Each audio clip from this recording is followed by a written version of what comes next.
What's up? What's up? What's up? Three-peat.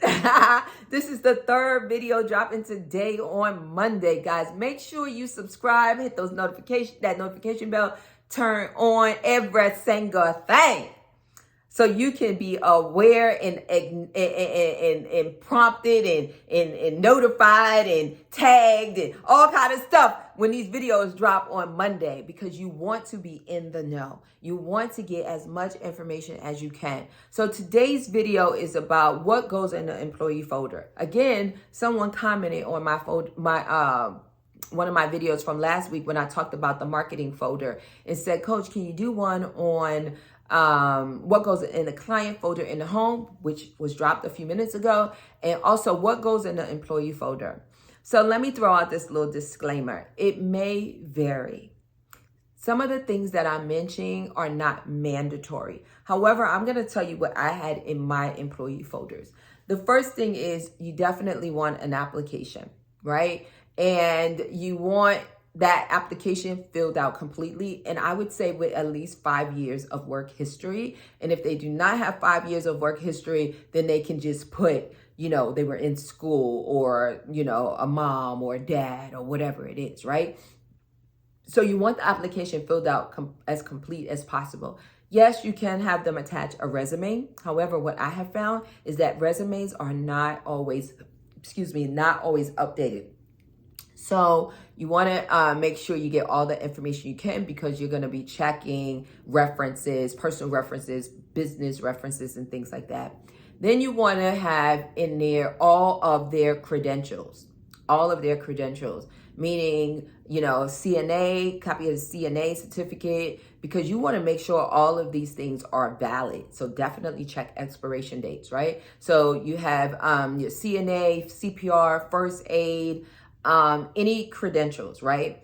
And then you're going to want to have proof of orientation. Everybody, I don't care if it's required or not, everybody should be taking their people through some sort of orientation, so you can orientate them on your business practices, so you can set them up for success, so they know what to do and what not to do, how to, contact the office, when to contact the office, if they have emergencies, if they, need to take a day off. All of your policies and procedures pertaining to them, you need to share with them through an orientation, right? Whatever that looks like. And I would definitely say have it signed. If you're in a state like Georgia, you need something that's talking about no history of misconduct, right? So now this is where it varies, because not everyone needs that. In your state, you may have something specific that is similar to that. Some of you want to have a non-compete. That's fine as well. Or, no soliciting your clients. They work for you, not the client. So some of you, definitely want that in your folder. I didn't do that, but you can do that. What I did in place of that is held the client responsible and accountable, where I had something, talking about my caregiver, my employee, no soliciting, no hiring my employee. I did that in a client's agreement. Okay. So then you want to also have, TB test results, right? Very, very important. And it needs to be updated every year. If that, meaning get a new one, right? Caregiver needs to provide an updated one once a year. Now, if that person has a positive PPD, TB test, history of positive PPD, then you want them to bring you a letter from their physician stating that they have no signs of positive PPD, TB, right? The PPD test, the TB disease, before sending them to a client's home. Number 8, you want to make sure you have all of your new hire paperwork as far as payroll. What does that look like? So, your W-4 form, your I-9 form, your state withholding form, your direct deposit form, all of those things that you need so you can set up your payroll, right? And everybody should be paying their caregivers as employees. I don't believe in that independent contractor thing. Do your research, guys. Stay safe. Mitigate your liabilities. It's not worth paying somebody under the table. I'm sorry. It's not. Don't do it. Don't do it. Now, it's different if you have a staffing agency or nurse registry business. That's the only time it may differ based on the rules and regulations of your state. However, if you are setting somebody up as an employee and telling them what to do, how to do it, what to wear, when to go, follow the care plan, guess what? They are not an independent contractor. They are an employee. Number 9, what should you put in your caregivers folder? So I think, let me see if there's anything else. Definitely you want to have some sort of training set up for your caregivers, and you want a training log, right? So that you can document what CEUs they've completed, when, and for some states, guys, that's a requirement. You want to have some form of evaluations, right? So how are you evaluating them? What does that look like? And then number 11, if there is some form of disciplinary action that has taken place, you want to make sure that you're documenting that and that your caregiver is signing it. Side note, they're not mandated to sign it. However, you do want to encourage that so you guys are on the same page. Now, if you don't have a disciplinary process, policy, procedure, I say implement one, create one, because you need that. No matter what business you're in, you need some type of structure around disciplinary actions and what that looks like, okay? So document. I would also say have just a blank sheet in there as far as, the title, company letterhead, the title could be, notes. So anytime that caregiver calls you, you want to be able to document, because if it's not documented, guys, it did not happen. And you want to put yourself in a position to set your agency up for success, your caregivers up for success, your clients up for success. So you want to make sure everything is documented. So those are the top 11 things that I personally recommend having inside of the caregiver folder. So now I can say number 12. Oh, Jesus. Yes, number 12. Definitely a background check. Baby, don't send anyone out. I don't care how desperate you are. Yes, some people act desperate. I don't care how much the client is paying you. I don't care when they want to start. Don't send anyone out to somebody's mama, daddy, loved one's home without a background check. Some states require a fingerprint check. Many states just require a background check. Some states have specific backgrounds if you're providing services to individuals under the age of 18. So know your rules and regulations, and your policies and procedures need to directly correlate to those rules and regulations, right?